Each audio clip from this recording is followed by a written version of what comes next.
Demi menjaga keamanan di wilayah hukum Polrestabes Palembang dari aksi-aksi premanisme seperti pemalakan liar ataupun pungutan liar, Polrestabes Palembang terus melakukan pengamanan di beberapa titik yang rawan kejahatan di Kota Palembang.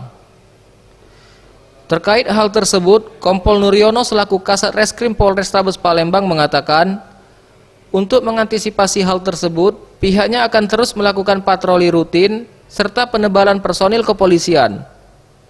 Para anggotanya tersebut akan ditempatkan di beberapa lokasi seperti di jalan lintas yang sepi lalu lalang, serta penempatan personil di beberapa traffic light di persimpangan jalan di Kota Palembang. Selain itu juga pihaknya mengharapkan peran serta dari masyarakat untuk ikut aktif memerangi aksi premanisme dengan memberikan informasi kepada petugas apabila ada oknum yang melakukan pungutan liar ataupun memalak disertai pengancaman. Jadi untuk dari Polrestabes sendiri mengantisipasi adanya pemalakan liar di jalan-jalan lintas, kita sudah tempatkan personil kita, ya kita lakukan penebalan di sana untuk antisipasi jangan sampai terjadi ada pembegalan lagi. Seperti itu. Lokasinya jalan-jalan lintas ya, pertama yang sepi, kemudian juga di traffic light di persimpangan kita buatkan di sana.